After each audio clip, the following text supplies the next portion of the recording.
जय हिंद एवरीवन। आज का जो टॉपिक है the topic is operations on polynomial. अब हमने देखिए पॉलिनोमियल पढ़ा, जैसे हम नंबर्स पढ़ते हैं। अब पॉलिनोमियल का ऑपरेशंस क्या होंगे? कुछ ऑपरेशन नहीं करना है आपको, आपका एडिशन, सब्ट्रैक्शन, मल्टीप्लिकेशन और डिवीजन नहीं करना है। आज हम देखेंगे कि एडिशन, सब्ट्रैक्शन और मल्टीप्लिकेशन कैसे करते हैं। डिवीजन थोड़ा सा लेंदी पार्ट है, so we will make another video for this. Yes, कल वो आएगा। सो आज देखेंगे addition and subtraction of polynomial. ये पहले देख लेंगे क्योंकि ये कॉमन पार्ट है, आपको सबको पता है एक दूसरे की ये कॉम्प्लीमेंट मेथड से। Addition and subtraction of polynomials. Students, what is polynomial? I already explained you the polynomial or the algebraic expression in which every variable has its index as a whole number. Means अगर ऐसा कोई polynomial है जिसमें, या फिर कोई algebraic expression है जिसमें हर एक वेरिएबल की इंडेक्स 0, 1, 2, 3, 4 होगी, उसमें फ्रैक्शन भी नहीं चाहिए, वो सर्ड भी होना नहीं चाहिए, या फिर वो निगेटिव नहीं होनी चाहिए। तो इस तरह के अगर इंडेक्सेस है, सो उस अल्जेब्रिक एक्सप्रेशन को क्या कहा जाता है? पॉलिनोमियल्स कहा जाता है। अब पॉलिनोमियल्स क्या होता है? एक अल्जेब्रिक एक्सप्रेशन ही होता है, ऑब्वियसली उसका ही टाइप है ये। तो मैं कुछ यहाँ पे पॉलिनोमियल्स लिखूंगा और उसके एडिशन करके देखेंगे। पहले मोनोमियल के बारे में सोचेंगे। समझिए 2x प्लस 6x। बच्चों को मैं एक्सप्लेन करते समय ये समझाता हूँ कि x को आप चॉकलेट कंसिडर कीजिए। x is chocolate, x is chocolate. 2 chocolate और 6 चॉकलेट, कितने चॉकलेट्स हुए? 8 chocolates. Now you can observe that I only add the coefficients. इनको क्या कहा जाता है? कोएफिशिएंट। मैंने क्या ऐड किया? सिर्फ कोएफिशिएंट ऐड किया। और मैंने जो वेरिएबल है वो एज इट इज रखा है, और उसका जो इंडेक्स 1 था तो मैंने यहाँ पे इंडेक्स 1 ही रखा, उसको चेंज नहीं किया। ये होता है एडिशन में। और देखते example 2a³ plus 7a³। Now what will happen? ये जो a³ सेम दिख रहा है, ये सेम यहाँ पे a³ भी आएगा, और ये 2 प्लस 7 कितना हो जाएगा? 9 हो जाएगा। Obviously we are going to add only coefficients and the variable and its index will be remain same. Now question arise in the mind, if the index is not same, so let us talk about that. Suppose I will get this 2m square and plus 6m, so I can't add them. मैं उनको add नहीं करूंगा क्योंकि m की index 2 है, यहाँ पे m की इंडेक्स 1 है, तो ये एज इट इज रहेगा, उसको कुछ नहीं कर सकते। Did you understand? When the variable and index is same that time we can add. अब ये क्या है सर, इसको क्या बोलते हैं उसके बारे में डिस्कस करेंगे। अगर कोई टर्म है और उसमें वेरिएबल और उसकी इंडेक्स अगर सेम है, दोनों कोई दो टर्म्स की, इफ एनी टू टर्म्स और more than two terms having variable and index same, it means that terms are called as like terms. ये जो टर्म्स है इनको क्या बोलते हैं? लाइक टर्म्स कहते हैं। अभी यहाँ पे x था, उसका भी इंडेक्स 1, यहाँ पे भी x था, इसका भी इंडेक्स 1 है, तो इसको क्या कहेंगे? लाइक टर्म कहेंगे। यहाँ पे भी इसको क्या कहेंगे? लाइक टर्म कहेंगे। और इनका तो इंडेक्स अलग अलग है, वेरिएबल भले सेम है बट इंडेक्स अलग अलग है, इनको क्या कहेंगे?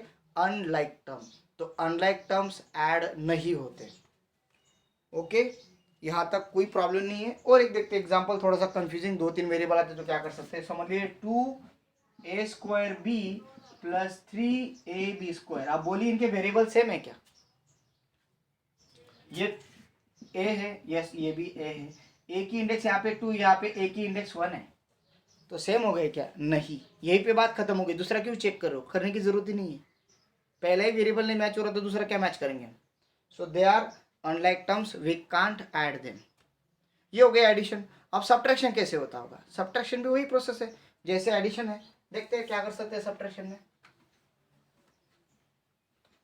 सब्ट्रैक्शन इट मीन्स कोएफिशिएंट में से सब्ट्रैक्ट होगा। Suppose 7m minus 8m, variable same, index same, subtracted.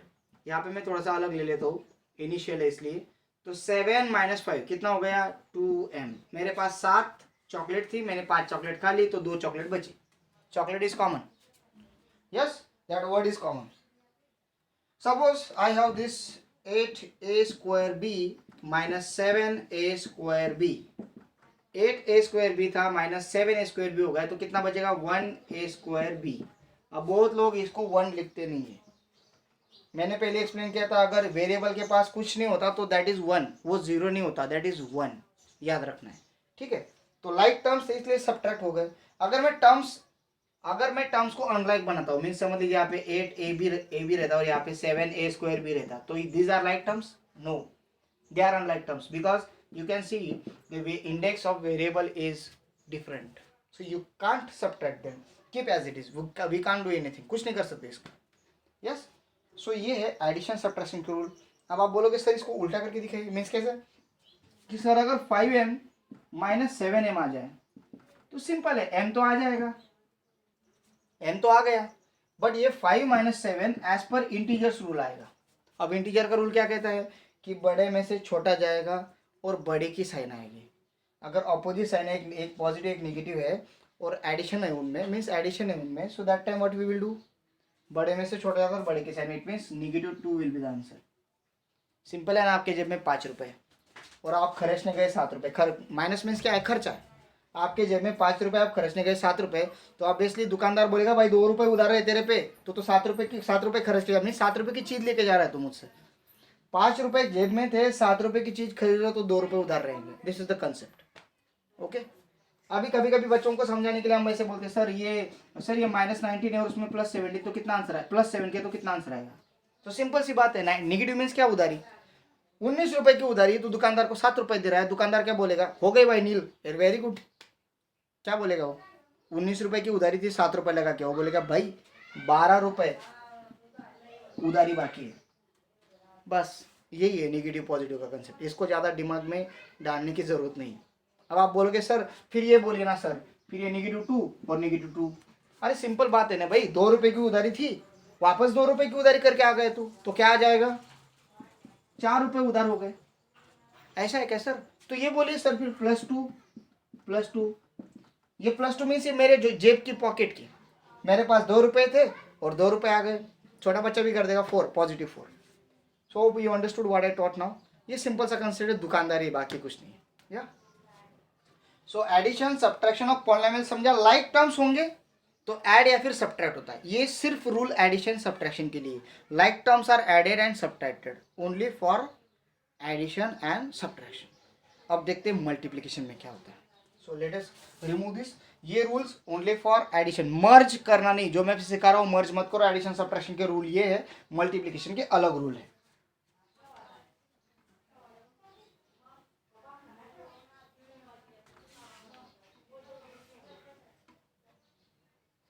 Multiplication of polynomials, multiplication. अब मैं थोड़े छोटे पॉलिनोमियल लेता हूँ, मीन्स मोनोमियल लूंगा पहले। सो सपोज 7m है, यस, और प्लस, सॉरी इसमें अभी मल्टीप्लाई करना है, मल्टीप्लाई बाय मैंने 8m किया। तो यहाँ पे एक रूल है, देखिए याद रखिए, एडिशन के सब्ट्रैक्शन के रूल यहाँ पे मैं रिपीट नहीं करूंगा, वो रूल उधर ही छूट गए, वो भी उनके लिए रहेंगे सिर्फ। अब इसके रूल बता रहा हूँ। फॉर मल्टीप्लिकेशन आपको क्या करना है, यहाँ पे एक रूल होता है कि ये जो वेरिएबल है, हमें सिर्फ सेम वेरिएबल के साथ ही उसका मल्टीप्लिकेशन होता है। Means m will multiply with m and 7 will multiply with 8। तो कैसे होगा, 7 8 जा 56 और m इंटू एम, सो m इंटू एम। अब सबको पता है ये एक रूल ऑफ इंडेक्सेस है, इसका अगर 1 है इंडेक्स, इसका 1 है, तो हमने एक पढ़ा है a⁻m होगा मल्टीप्लाई बाय a⁻n होगा, तो क्या रहता है a⁻m + n करते हैं अपन। मीन्स अपन क्या करते हैं, इंडेक्स की एडिशन करते हैं। तो 1 + 1 कितना इंडेक्स हो गया, 2 इंडेक्स, सो m⁻2। और इसको अलग तरीके से समझते हैं, समझ लीजिए यहाँ पे आपका है 2m² multiply by 3m³। Answer क्या आएगा, 2 will multiply with 3, coefficient will multiply with coefficient, so 2 3 जा 6, और ये m² है मल्टीप्लाई बाय m³ है, तो क्या बनेगा, इंडेक्स की एडिशन, m⁻2 + 3 कितना होगा 5, तो क्या आ जाएगा m⁻5। यस, इजी है। यस, अभी यहाँ पे हम कुछ वेरिएबल्स बढ़ा देते, ज़्यादा वेरिएबल लगा देते, तो क्या होता है, वो बहुत बड़ा डिस्कशन का पार्ट नहीं होना चाहिए। सिंपल है, मैंने बोला वेरिएबल के साथ ही जाएगा, दूसरे वेरिएबल से उसका कोई संबंध नहीं आता है। फॉर एग्जाम्पल अगर यहाँ पे मैंने लिखा 2a² b multiply by 3a³ b⁴। अब यहाँ पे क्या है, वेरिएबल वेरिएबल के साथ coefficient coefficient, 2 will multiply with 3, तो कितना बनेगा 2 3 जा 6, आंसर लिख रहा हूँ मैं। Then a² will multiply by a³, वो b के साथ कोई संबंध नहीं उसका, a³ के साथ मल्टीप्लाई करेगा, तो a² इंटू a³ कितना बनेगा 2 + 3 कितना बना a⁵. Now b will multiply with 4. Yes, ये जो b है ये किसके साथ मल्टीप्लाई करेगा 4 के साथ, b 4 के साथ मल्टीप्लाई करेगा, तो b का 1 है और ये 4 कितना होगा b⁵. This is the answer. और देखते हैं, suppose if you got this 6a² b multiply by 7b. अब आप बोलोगे सर उधर a तो है ही नहीं, तो नहीं, ये तो कीप एज इट इज ना. ये 6 विल मल्टीप्लाई विथ 7, 6 7 जा 42.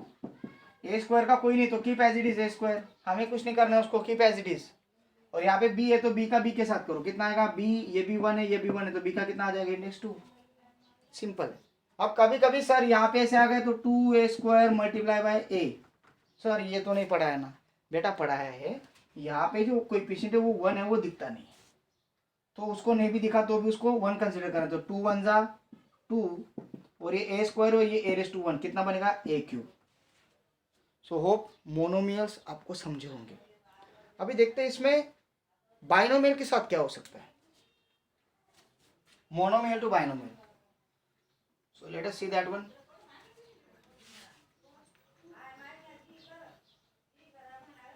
Okay, so let's see this one. Okay students, so here we can see that 2a. अब यहाँ पे आप देखो कि सर ये ब्रैकेट लगा दिया, फिर मल्टीप्लाई का साइन कहाँ पे का, बेटा ये क्लोजर प्रॉपर्टी मल्टीप्लिकेशन. जैसे मैंने यहाँ पे 2a लिखा है, दिख रहा है आपको, तो ये क्लोजर मीन्स अगर पास में लिख दिया तो मल्टीप्लिकेशन होता है. This is called closure property. क्या प्रॉपर्टी है, क्लोजर. इट मीन्स इन दोनों में क्या है 2 मल्टीप्लाई बाय a है, consider. Yes, okay. So it means what it means. Okay, so यहाँ पे 2 और a में क्लोजर प्रॉपर्टी के हिसाब से मल्टीप्लिकेशन. ऐसे ही इसमें closure property, it means 2a और ब्रैकेट अगर लगता है, यहाँ पे कुछ भी साइन नहीं, प्लस माइनस नहीं है, तो ऑब्वियसली वो मल्टीप्लिकेशन ही होता है. Yes, but for your understanding initial है, इसलिए मैं यहाँ पे क्रॉस लगा देता हूँ, बट लगाने की जरूरत नहीं, कीप एज इट इज, आदत डालिए. और यहाँ पे 2a + 6a², ऐसा कुछ दिया हुआ है. ये मोनोमियल है, मोनोमियल का मल्टीप्लिकेशन बाइनोमियल के साथ है. अब रूल क्या कहता है कि अगर कोई ब्रैकेट में से टर्म्स आ जाए, तो ये जो बाहर वाला है जो मल्टीप्लाई कर रहा है उसके साथ, ये हर एक टर्म के साथ मल्टीप्लाई करता है. कैसे करेगा देखते हैं. 2a multiply by 2a, correct है.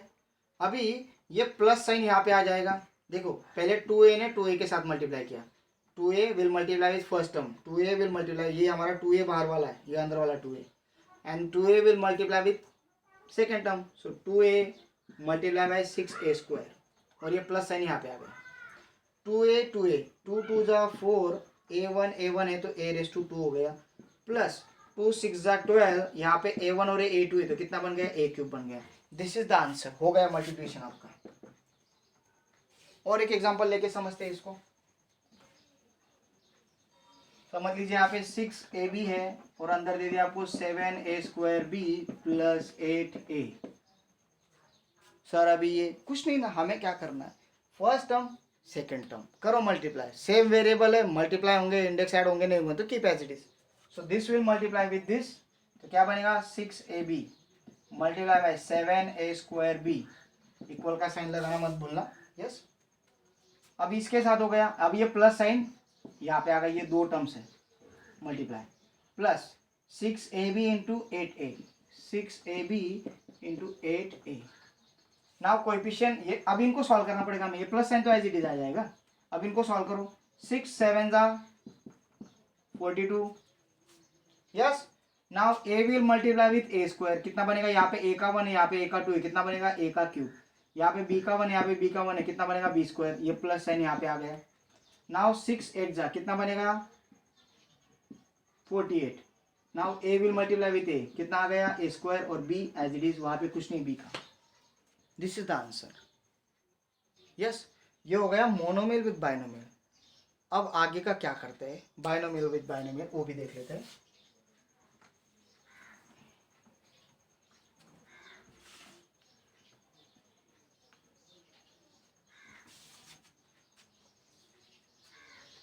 समझ लीजिए यहाँ पे मेरा है 2a plus 6b will be multiply with 6a plus 2b। अलग है ना, थोड़ा सा उल्टा करके लिखा है।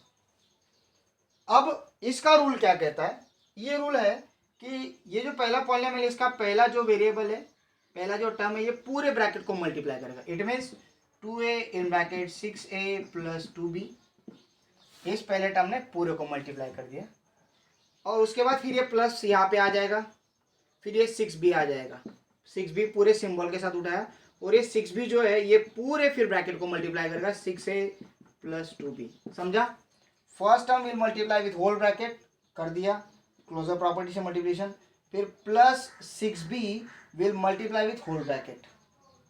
बस अब ये तो आपको पता है क्या करते हैं आप, इस टर्म को मल्टीप्लाई करेगा 2a मल्टीप्लाई बाई 6a, फिर प्लस साइन, फिर 2a multiply by 2b, yes, plus 6b multiply by 6a plus 6b multiply by 2b। हो गया, एक टर्म, दो टर्म्स, तीन टर्म्स और चार टर्म्स बन रहे हैं। अब करते हैं 2a 6a, 2 6 12, a into A square plus 2 2 4, ये a भी है, कुछ नहीं होगा तो a भी लिख दिया as it is, plus 6 into 6 36, और ये ba है, ba को a भी लिखो ba लिखो, कुछ फर्क नहीं पड़ता, मैं a भी लिख रहा हूँ। क्यों? सबको पता है कि मैं इसको a भी लिखता हूँ तो अच्छा दिखता है, ba लिखता हूँ तो थोड़ा सा और दिखता है। आप ba लिखो, a भी लिखो, a भी लिख दिया मैंने, plus 6 2 12, b into B square. अब ये ए बी क्या है, ये ए बी है, ये भी ए बी है, मीन्स लाइक टर्म्स है ये दोनों, तो ये ऐड हो जाएंगे।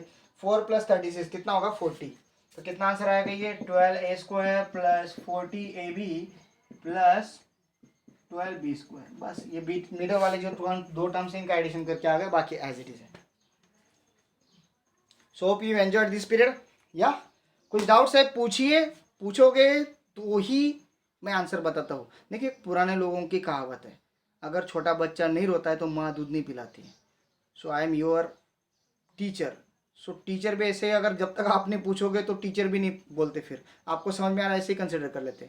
जैसे माँ समझती कि बच्चों को भूख नहीं लगी तो इसलिए रो नहीं रहा है, रोने लग गया तो ही माँ उसको खाना देती है या फिर उसको दूध पिलाती है। तो प्लीज़ अगर आप बोलोगे तो ही मैं आपको रिप्लाई करूँगा, अगर आप नहीं बोलते तो मैं ये कंसिडर करूँगा कि आपको समझ में आ रहा है। So your response is very important. समझाए तो समझाए बोलिए, नहीं समझाए तो नहीं समझाए बोलिए। Thank you, have a great.